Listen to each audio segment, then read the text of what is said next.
Hi, everyone. So before we get started, we're going to do a quick introduction. My name is Jacqueline Valdez. I'm the Clinical Case Manager at the Student Counseling Center. Hello, everyone. I am Kira Moore. I am a graduate intern here at the Student Counseling Center. And today we are here to talk to you about healthy relationships. It's what you should know about them, helpful tips, and just general information, about a very complicated topic. Relationships is not a simple term in and of itself. There's so many areas, so many different kinds of relationships, what makes a relationship, and even then what is a healthy relationship. So these are all things that we're going to discuss today.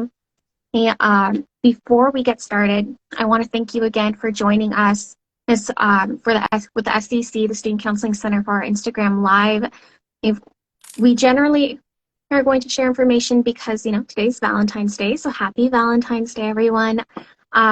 Please remember that this is a learning community platform which cannot guarantee privacy or confidentiality, meaning that your participation, comments, even just liking the video or the post of the video after we're wrapped up today can and may be seen by others. So please keep that in mind, that if you do add or share something into our comments that you want to keep private, please know that it's not a private place. If you have any questions, or if something that is shared today resonates with you, or maybe it's something you would like to explore or talk more in a private and confidential setting, please know that all enrolled TMUSA students can call our main line, 210-784-1331, and to schedule an appointment to speak with a licensed mental health provider. And of course, don't forget, we are available 24/7 for mental health emergencies. Again, you can call our main office line, 210-784-1331, and after hours, you're going to select option 2. And we're just going to wait a few more minutes before we get started.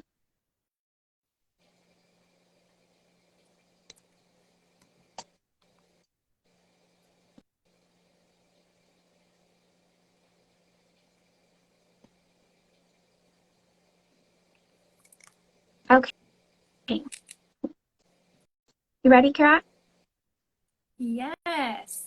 So we have a few questions, and the first one is, what is a relationship? Okay. Now, that is a more complicated answer than it's a more complicated question than it provides a simple answer. But the most simplest that it can get is that a relationship is the way in which two or more people are connected, or the state of being connected and the way that they behave towards each other. So relationships constitute, family relationships, friends or peer relationships, classmates, the relationship you have with your coworkers, your boss, your professors.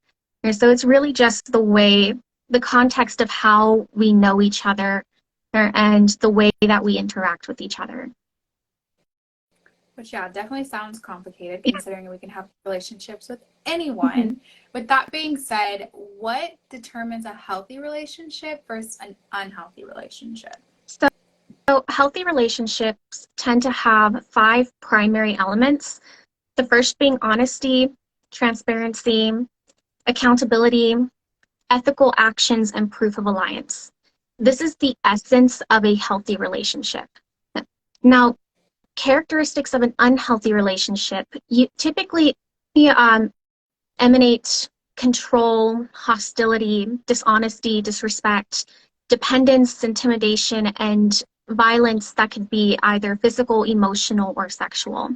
And this is the essence of an unsafe person. And so they're very two clear, different types of relationships. Okay, and you kind of touched on the next question regarding safe and unsafe people. What determines that? Yeah, so the core of a safe person, so when you're with someone that is safe, if we're not talking about just physical safety, a safe person brings out the best in you and also draws you closer to who you are meant to be as a person, so who you are authentically as yourself. Um, Being in the presence of someone that is a safe person, they'll draw out your gifts, talents, and help you love not just another person better, but help you love yourself better. The best way to find a safe person is to begin by becoming one. And so when you're with someone, there's no question about whether or not you are physically, emotionally, or mentally safe in the presence of that person. And that is the essence of a safe person. Unsafe people can be destructive, and their relationship with them can lead to general unhappiness. They These individuals have a inability or lack of desire for true closeness with others, what we call vulnerability. And they can look like people who are sometimes considered abandoners. So they're the people who are enthusiastic to start a relationship, but then you rarely see one through. The critics, they are people who are motivated by being judgmental and fixing mistakes, then by showing compassion and truly helping and supporting others.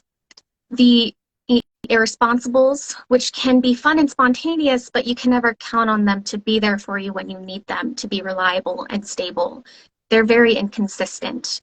And these are the characteristics of an unsafe person. You're not sure if they're even there for you. You have a lot of doubt about their intentions towards you, if you even want the same things, just a lot of instability and just doubt.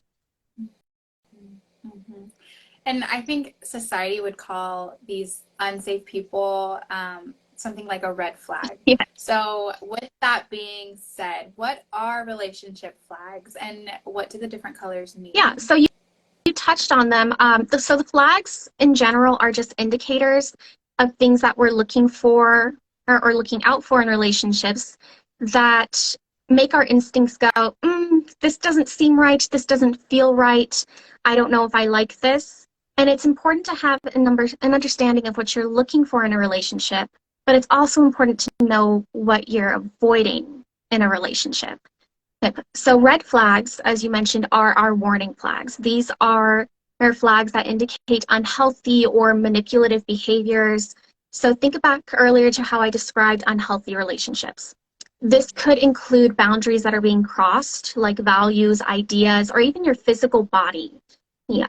These behaviors are traits that intentionally cause harm to someone else, and they're typically deal breakers. If these are present, these are things that you are not going to be in a relationship with this person with, whether it's family, friend, coworker, or romantic. These are your deal breakers. Now, the other colors can be a little trickier to determine what they are. So, another lesser heard color is yellow flags.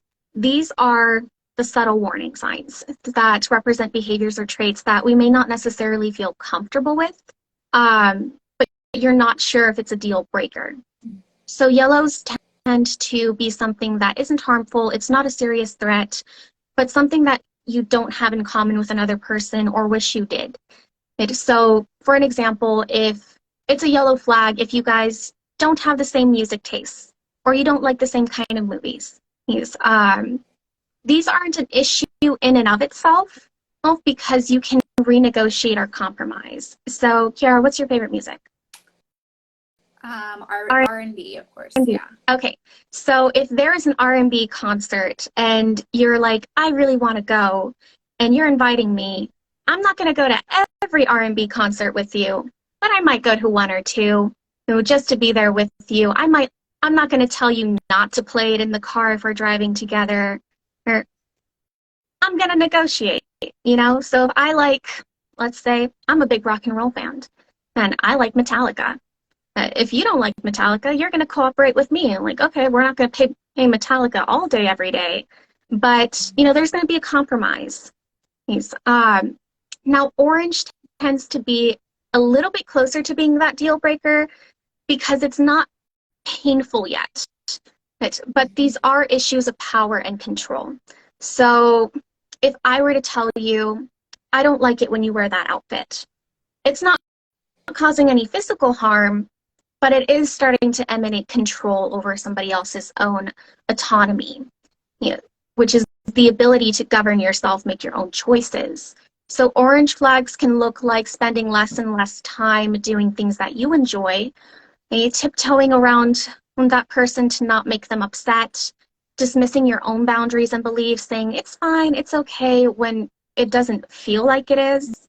Mhm. Basically, you're changing everything about your life and how you go about your life around the other person, prioritizing their needs and wants over your own. And this, think again of how we think about unsafe people. If you're having to change, if there's no compromise, then you're probably looking at an orange flag. Now, green flags are, these are your go signs. These are the things that you're actively looking for in a person or a relationship. They are also positive indicators that a connection has the potential to flourish into a safe, healthy, and lasting relationship. Think of what we know about healthy relationships and safe people.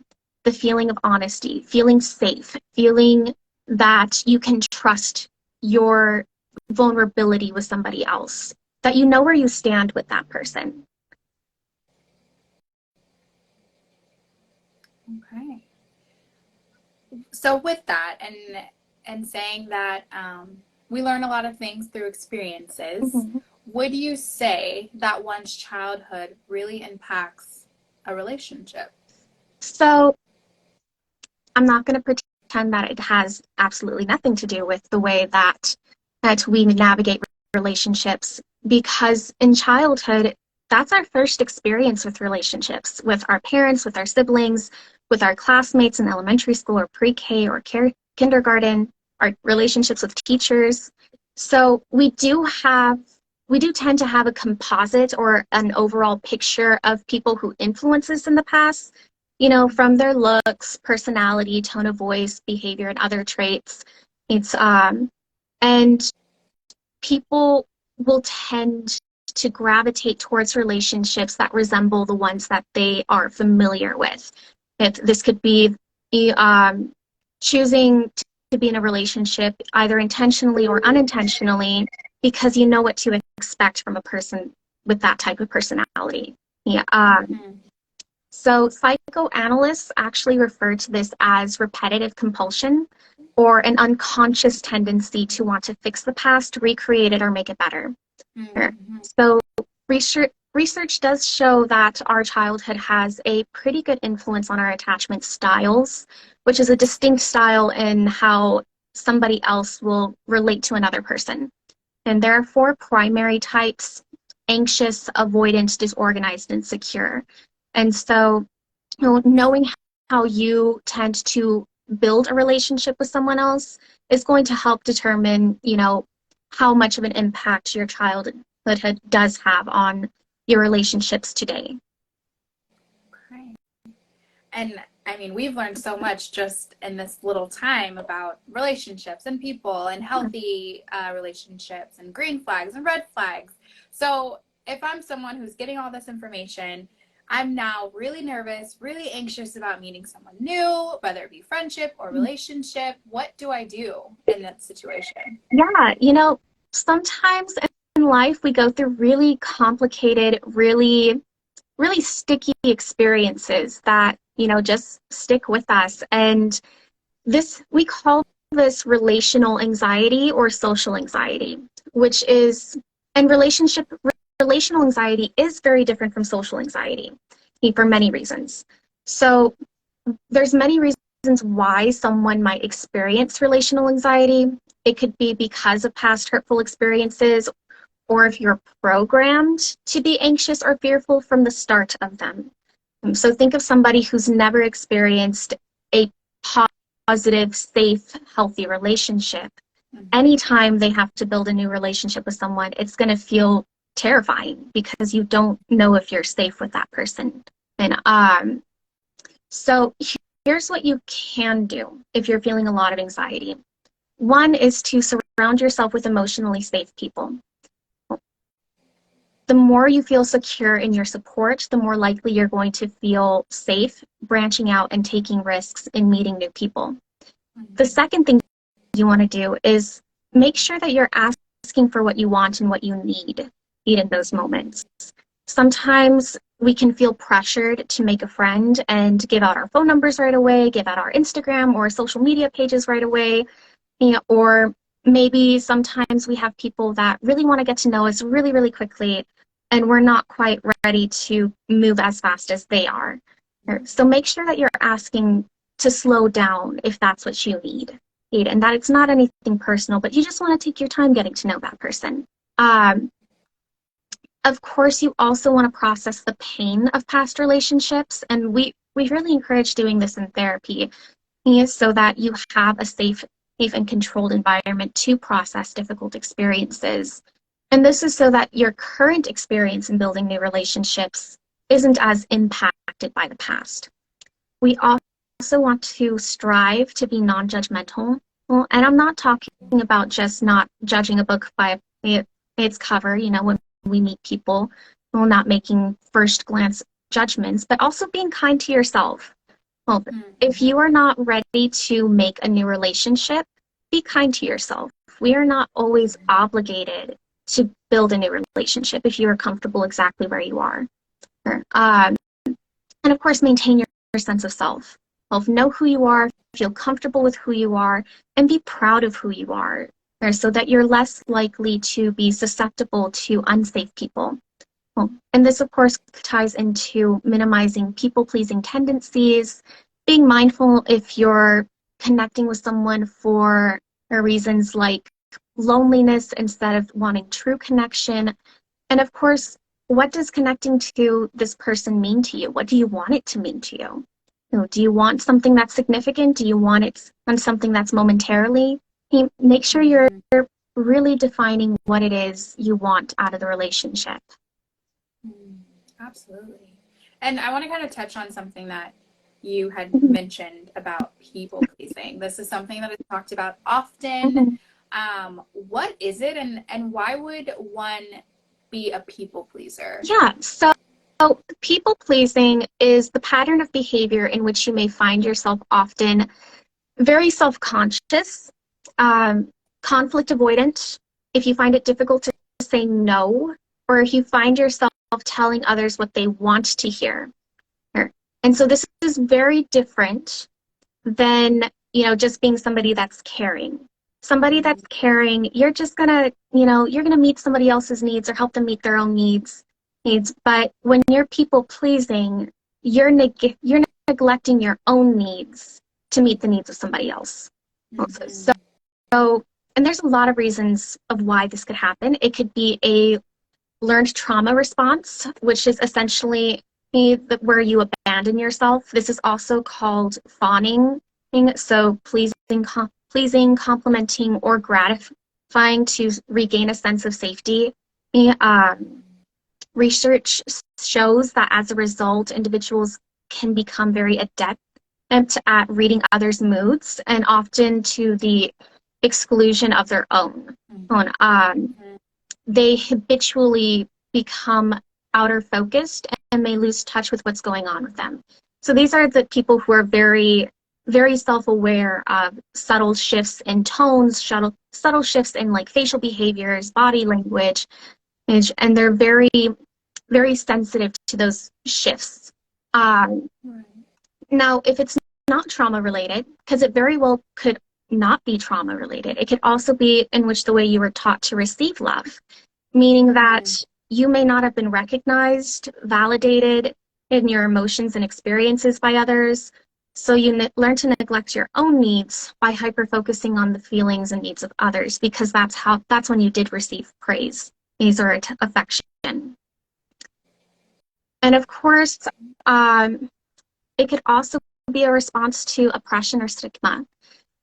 Someone in a position of financial insecurity might have to choose between people pleasing at work or with their partner, or living on the street and becoming unable to feed their children. Folks who face widespread oppression and stigma, like marginalized populations such as people of color, the LGBTQ IA community and many other populations that are marginalized might feel forced to tolerate difficult situations or risk further harm, and sometimes the very, very real threat of violence. And so they turn to people pleasing as a way to avoid need further or difficult situations or situations in which they are completely powerless. Mm-hmm. Mm-hmm. And you had said something about trauma. So, I mean, again, with all of that I've learned in this few moments here together, I mean, what happens if, let's say, I have a really negative past, right? And there is too much trauma that's adding to the anxiety of building relationships. What do I do then? So, if you've experienced trauma, being vulnerable in relationships may reveal old wounds that never healed, or never healed properly. And so, each new connection you make with someone, then whether it be a surface level connection or whether it be something that is truly coming from a vulnerable part of you, can be very challenging because for you, it is an opportunity to finally be fulfilled or to suffer yet another potential heartache. And so the traumatic experiences alter the ability to connect with people authentically. Yeah, so you build walls, and fear is the guide that keeps you from connecting with other people. Well, you're constantly thinking of worst case scenarios, knows whether or not you can trust someone, whether or not they're going to betray you, whether or not they're going to hurt you, or even stick around long enough to build a relationship with. You start to develop unhealthy coping skills. Um, you could be also, trauma could also really impact your view of the world and your view of yourself on so many levels. It changes your thoughts, it changes your feelings, it changes your ability to trust, and it even changes your nervous system. So it goes further than just emotional changes. You're also talking about physiological changes and sometimes biological changes. Our bodies, for those of you who might have a pen and paper around, there's a book called The Body Keeps the Score, and it's about how your body still remembers the trauma that you've gone through in life. And so you're looking at mental, emotional, physiological, and biological changes to your entire system, your entire being. So trauma can have a huge impact. But of course, we always encourage you to, connect with us. Come to the counseling center. We have trained individuals to help you process these types of past experiences. Absolutely. And so what about the Jags who are in a relationship, right? How would you advise them to avoid conflict in their relationship? Very simple. There's a very simple answer to avoiding conflict in any relationship. And the answer is you can't. Conflict is part of every relationship of every kind. It's just part of life. We are going to disagree, and that is okay. It is okay to have conflict. Conflict can actually be productive, and when handled in a healthy way, it can lead to greater understanding of one another. So if, Kira, let's say I always leave the trash out, you're going to become upset eventually. And it's important that you bring that to my attention so that you and I can collaborate on what's going on. Why do I keep forgetting the trash? Why do I keep leaving unwashed dishes in the sink? What is going on in my day that I can't remember these simple but very important tasks that are causing you stress? How can we approach this together and find a solution? And so anger and frustration are normal and healthy emotions. And what typically makes these emotions feel uncomfortable, unhealthy, or unsafe is the actions or behaviors that can stem from them when they're unfiltered or impulsive, like yelling, throwing things, swearing, or cursing. And so that's why it's very important to be proactive with the conflict and trying not to bottle it up inside of you, because eventually you're going to explode and then you're going to say something you don't mean to say, or something's going to happen that you don't mean to do. Yes. And I like how you mentioned that, frustration and anger, they're healthy. Like those are okay emotions. So with that being said, how would one be able to learn to better manage those emotions or just conflict in general? Okay, so managing anger and frustration, the best thing that you can do to manage that is to, one, acknowledge it. Acknowledge when you're angry or when you're frustrated, because our emotions become so much louder when we try to ignore them, Mm-hmm. or if we try to bury them alive. Now, the other thing is you want to express them, and you want to express them appropriately with exactly what you need and what it is that is frustrating you. You'd never want to be explosive with your anger, because it can be so easy to be explosive with your anger and frustration. And so focusing on communicating your wants and needs means many conflicts can take a turn for the worst because of mistakes made in the way we communicate. So it's very important to focus on not just what you want to say, but how you're saying it. Our self-care packets, and I'm going to grab one right here. We have these self-care packets in our lobby. You can come in and ask for one, or just grab one off. You can also email us and ask for us to email you a copy of this self-care packet, because on the, I would say like second page, but on the back, we give you all the tips and tricks you need to effectively communicate your needs. A lot of the times, we know what the problem is. We just don't know how to say it in a way that the other person who's involved can understand. Mm-hmm. Well, speaking of communication, I kind of want to turn the wheel a little bit to consent. We talk about it everywhere. It's on campus, everywhere. What is consent, and would you say it is important? Consent is so important. You need consent in everything you do in a relationship. Otherwise you're holding someone hostage. It's without consent, Consent means communication every step of the way. And so like if you're thinking about a friend and relationship, consent can be as simple as, hey, I was planning on doing this. Would you like to join me? Invitational. Well, asking for consent is invitational. Hey, somebody in class said they needed to get a hold of you. Is it okay if I give them your cell phone number because they don't have your number? Or instead of just giving information away, like checking in with the person. So if you turn to more romantic relationships, because this is where we see consent. We see consent in most conversations in romantic or sexual relationships.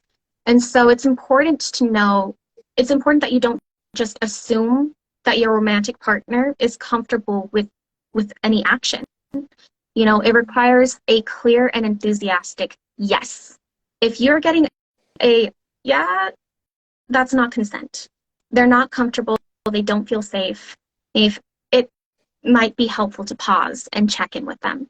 So, meaning if someone seems unsure, if they stay silent, they don't respond, or they say maybe, that is not yes. Yes means yes. Maybe does not mean yes. A shoulder shrug does not mean yes. Look at the nonverbals. Look at, if they don't give you a verbal answer, look at their body language, look at their facial expression. If I'm making this face, that is not a yes. And that is definitely not enthusiastic. So consent also means breaking away from the preconceived notions of gender roles. So there are no rules as to who can initiate intimacy and who might want to take it fast or slow.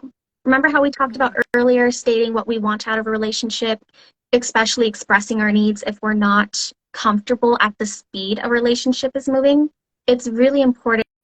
That's where consent comes into play, because you don't want to rush into a relationship or rush to the next thing if the person you're with in that moment doesn't feel comfortable.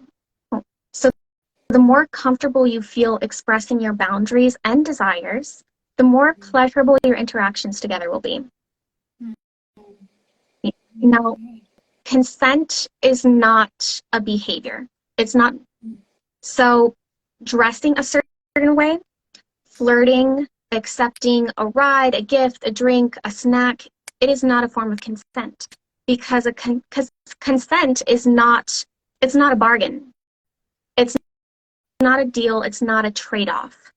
You say yes to this, I get this. That's not how that works. For example, I see these cute little like couples coupons all the time, and they're cute when it says like, here's a coupon on me, I'll buy dinner. Here's a coupon on me, I'll make dinner. Here's a coupon on me, I'll wash the dishes, I'll do a chore, or I will do something. Here's a coupon from me, you owe me a sexual favor. That's where consent can get a little tricky, because consent is not a behavior, it's a verbalization, and you should always check in with the person. So neither consent is also not saying yes or not saying no while under the influence of drugs or alcohol. So if you're under the influence and somebody is trying to get you to say yes to something, or you're under the influence and they say, well, they didn't say no, well, they couldn't say yes either. So it's important to know that, like where we are mentally too. Is the person that we are trying to engage with, are they capable of saying yes in that moment? And of course, feeling pressured to say yes, or because you're afraid to say no, is also not consent. And if you feel like you have to convince someone to say yes, you're pressuring them, and that is not consensual. And so there's always this this preconceived notion that if we're caught up in the moment and things are getting heated and they're romantic, and I stop for a moment and say, do you consent? It'll just kill the mood. So here are some ways to get a temperature check with the person you're with before going further. So you can ask, are you comfortable? Is this okay? Do you want to slow down? Do you want to go?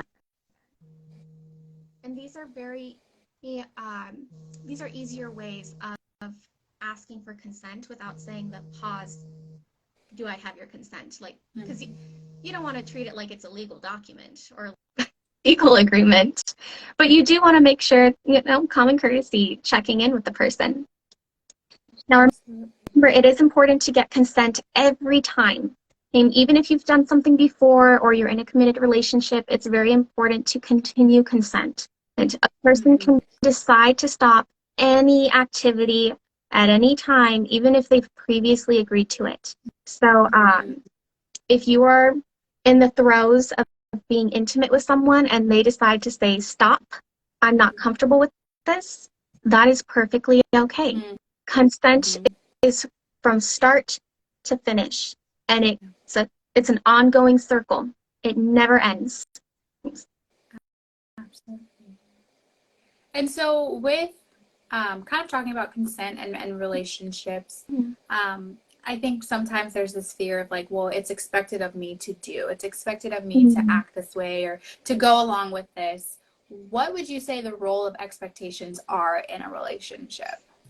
Okay, so expectations, they help you know. Expectations are not necessarily just for you, how you are supposed to be in a relationship. They're also, expectations can be really helpful in that they help you know how you want to be treated in a relationship, what you value in a relationship. And of course, it determines compatibility.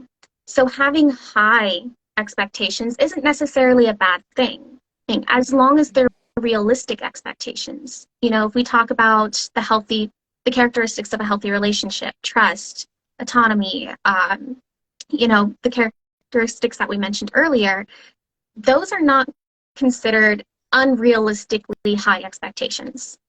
You know, I would say they're pretty realistic. I want to feel safe when I'm with you. I want to feel valued when I'm with you. I want to feel like my opinion matters. Or I want to feel like my needs are of equal measure to your needs. It's, you know, so those are realistic but high expectations because they're not the bare minimum. So when we talk about the bare minimum, we're talking about how research shows that people with lower expectations tend to be in a relationship where they are treated poorly because they'd rather settle. Expectations, they're not like levels. It's a continuum. It's like a swing in a spectrum. And so if you've got from here to here, high and low, and you're just going to say, well, nobody can meet this high expectation, so I'm just going to let everybody get to the bare minimum. These are the things these are the things that you don't necessarily like, but they're not deal breakers. Mm-hmm. So then you're always going to be in a relationship where you always have to compromise on the bare minimum. So it's important to have that spectrum of high expectations. Mm-hmm.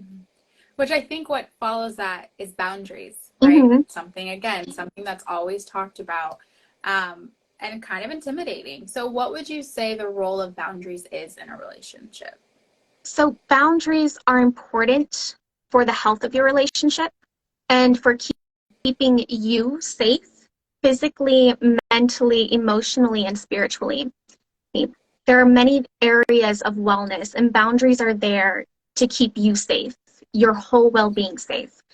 So sometimes we are taught that saying no, setting limits, or declining a request is polite or even mean, and that a relationship will suffer if you don't make everyone around you happy. And the fact of the matter is, we can't make other people happy. It is not our Right. responsibility to make other people happy. Boundaries help express what your needs are respectfully to the people in your life, family, friends, colleagues, instead of suffering in silence. And so if Mm-hmm. you feel that you are struggling with setting boundaries, I really want to encourage you to connect with us, because setting boundaries is a very delicate skill. It ties back into communicating your needs, how to communicate effectively, and there are different types of boundaries. There are rigid boundaries, things that if we look at those relationship flags, they're your non-negotiable boundaries. If I tell you no, it is no. Yeah. And then you have your yellow and orange boundaries. I like to call them uh, negotiable boundaries. I'm not comfortable when this happens, or when we do this. Is there a way that we can readjust so that it's comfortable for both of us? And then there are loose boundaries.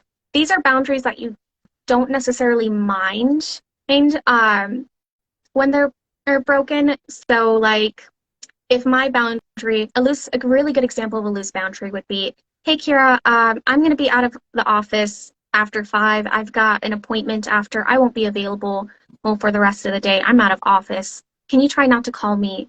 And if you call me anyways, I'm not going to be upset that you called me, but I am going to talk about, like, I would prefer that you don't. Or like, if my bedtime is like, let's say 10 o'clock, and I turn my phone on silent, or if I just don't want to receive phone calls or text messages after 10 o'clock, I'm not going to be upset. I'm not going to block you. I'm not going to end a relationship just because you message me or call me after 10. But I am going to remind you that I don't like it when you call me after 10. So that's an example of a loose boundary, but it's still a boundary. Mm-hmm. Yeah. But yeah, if you feel like you're struggling with practicing and establishing boundaries, not just like setting them in general, but like sticking to them, that's where it can get really tricky. And so if you feel like you struggle with boundaries, I really do want to encourage you to come to the Student Counseling Center. We are experts in negotiating boundaries. Absolutely. And what if we have someone either here online or just out there who doesn't feel safe in their relationship, how can they get help, Mhm. support? Yeah. Yeah. So if you or someone you know, a fellow Jaguar, or don't feel safe in a relationship, you can always reach out to our office. We are available 24/7 for mental health emergencies. And being in a mental health emergency does not only you don't have to be suicidal or homicidal in that moment to receive our 24 support line. If you are in the throes, if you don't feel safe, if you feel like, if it feels like the world is crashing down around you, I want to encourage you. I'm going to be the first one to invite you to call us. Please call us. We are here to support you. There are other offices on campus that can also help support you aside from our office. There's the Office of Victim Rights. You might know them as Officer Karen Tucker and Oakley. Yeah, I'm a very big fan of Oakley. And then, of course, we also have our Title IX coordinator, Dr. Joni Baker. She's going to help you navigate all acts of discrimination and violence on campus. Our university police department is always available for you. If there's something going on campus and you need help for, or, or if you're struggling with a fellow classmate, or maybe it's a roommate, or even if it's just another member of our campus community, faculty, staff member, whoever it is, if they're a member of our community that you're struggling with them or you don't feel safe, we also have an Office of Student Rights and Responsibilities that is chaired by Ms. Rosa Sandoval. She's the manager of Rights and Responsibilities, and so they're there to help support you also. So we'll go ahead and enter the names of those offices and their contact numbers in the chat, and then we'll try and send a post afterwards of those offices. Well, this has been a lot of information, of good information.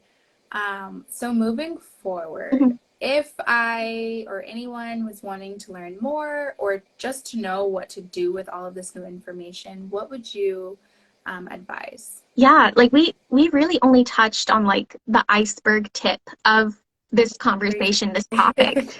And there's so much more that makes up relationships, especially different types of relationships.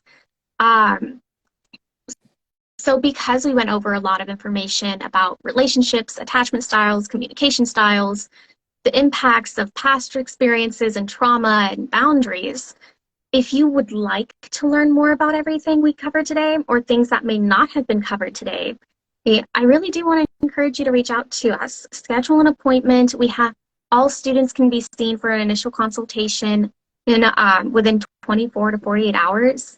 There's to explore, more what you're curious on, more what you're struggling with a trained mental health professional. We have a fantastic team that, we do a lot of training, a lot of information sharing on relationships and how it can impact our mental health and overall life functioning.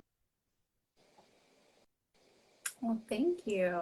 Thank you for all of the information and sharing. Yeah, thank you for helping our students, ask these questions. And thank you everyone that was able to stick through the entire post. If you weren't able to see the entire post, don't worry. It's gonna be available here on our Instagram page, so you can always go and watch it later. Thank you again, everyone, for spending time with us, and happy Valentine's Day. Yes. Happy Valentine's Day, everyone. Bye.